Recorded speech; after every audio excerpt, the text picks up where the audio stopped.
In 1978, Congress passed the Foreign Intelligence Surveillance Act. When they did this, they carved out an exception to the Fourth Amendment's probable cause requirement. Apparently, they didn't heed Benjamin Franklin's maxim that those who would give up liberty for a little temporary security deserve neither and will lose both. This act allows a specially created secret court to grant a secret search warrant so long as the applicant for the warrant asserts that the primary purpose is to gather foreign intelligence. I know this is legalese. I'm an attorney by trade, but just bear with me here. What happened was the Patriot Act amended that section of FISA, and it allows searches when a significant purpose is to gather foreign intelligence. Before the exception to the Fourth Amendment in '78 in the FISA Act, it allowed government officials to do secret searches so long as the primary purpose was to gather foreign intelligence. Since 2001, the government can now do a secret search, apply for a warrant to a secret court, so long as a significant purpose is to gather foreign intelligence. There's no longer a wall between intelligence gathering and prosecution, and that's dangerous to us as Americans in general, and to us as Muslims specifically, because let's face it, we're primarily the target these days.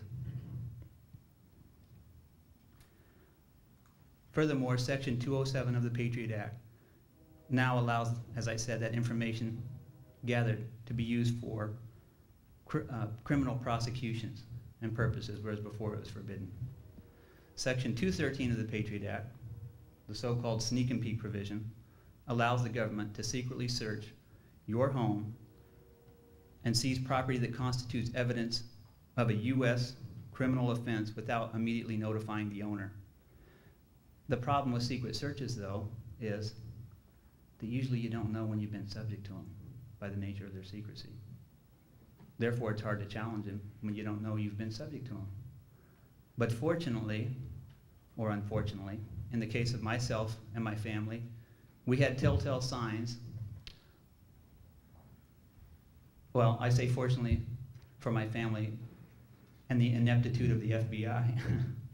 We had telltale signs of their break-in, of their spying and burglaries. They left doors that were previously bolted, unbolted, bolted. They left blinds that were left closed open when we came home. And they left footprints in a home where by tradition and custom, we don't wear shoes in the house on freshly vacuumed carpets. However, to this date, the government has still refused to tell us where their electronic listening devices were left, leaving myself and family to forever wonder, were they listening to our most private conversations, watching our most intimate interactions?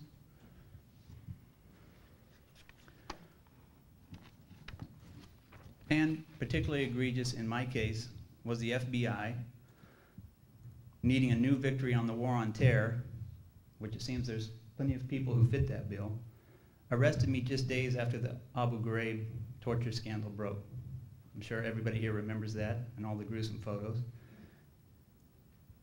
The FBI and the U.S. Attorney's Office applied for search and arrest warrants and intentionally withheld evidence from a federal judge that only weeks before the Spanish police had found my fingerprint to be negative to the one on the bag in Madrid, Spain. They intentionally withheld this from a federal judge.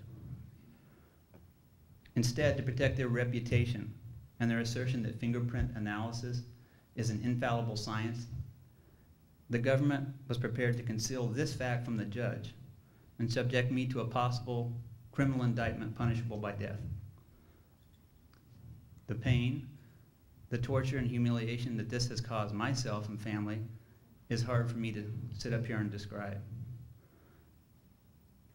The days, weeks, and months following my arrest, or even preceding my arrest, were some of the hardest that myself and my family have had to endure. And I personally was subject to lockdown, strip searches, humiliation, threats, unsanitary living conditions. humiliation. And I'm here because, and I think others are here because I don't want what happened to me and to my family to happen to you. That's why I'm here. And therefore, I implore you collectively to write your local congressman. You probably heard this, again and again, and we hear it. But write them and demand, insist that they amend or abrogate Section 218, 207, and 213 of the Patriot Act.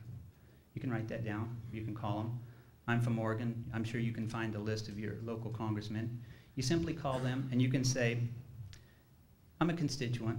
I live here in Orange County or wherever you live. And I want you to do away with Section 218, 207, and 213 of the Patriot Act because it violates my rights.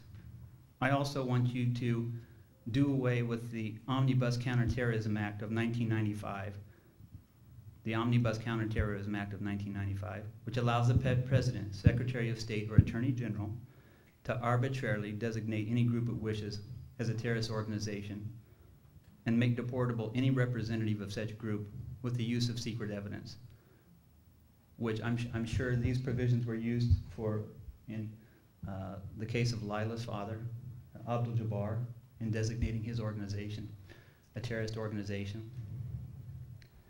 Ask them to do away with it. Tell them it's un-American, it's unconstitutional. Have them do away with the NSA warrantless wiretaps. The Fourth Amendment doesn't allow searches to take place without a warrant, and yet we have NSA warrantless wiretaps taking place. And perhaps the most blatant attack is the Military Commissions Act of 2006, which takes away the right, what they call habeas corpus, which is the right to challenge your detention and arrest. And it's why we've got detainees in Guantanamo to this day that still don't have an opportunity to have their day in court, their trial, or representation by an attorney. In short, I want to wrap it up, and I want to say here, I've given this lecture before in some variation to mostly non-Muslim audience, but not everyone here is a citizen, but a lot of you are. You've been here for many years, and I was born and raised here. My wife was naturalized citizen. I'm proud to be an American and the ideals it has traditionally stood for. But we are a government of laws and not men. And no man is above the law, including our elected officials. And so I appreciate that the government has agreed to settle the financial damages in my case, which it has, which has allowed our case, or my case, to move forward on the most important aspect, and that is that the Patriot Act is unconstitutional. And it's my hope, inshallah, that the settlement of this case will dispel the myth that fingerprint analysis is infallible, which it's not, and that religious profiling is acceptable, which it's not. And our religious freedom in this country is a sacred right, and the exercise of one's belief in all lawful manners should never be a reason or a factor in a government's investigation of its citizens. The power of the government to secretly search your home or business without probable cause under the guise of a terrorist investigation has to stop. And I look forward to the day that the Patriot Act is declared unconstitutional and all citizens and individuals, if you're not, are safe from unwarranted arrest by the federal government. I'd just like to take this opportunity to personally thank Shaquille, members of the Shura Council of Southern California, Dr. Siddiqui, also the other distinguished speakers and champions of equal justice, such as Chat Blanyi, Isabel Gunning, Abdul Jabbar, and Layla El Arion. I'm privileged to be here, and I hope this is memorable. If you have any questions, I'm anxious to answer them, as I'm sure all of we are. But inshallah, I think things are bad for Muslims now, but I think what's going on is it's a battle for moral authority in this country, and in some ways both within Islam and without. And I think ultimately things could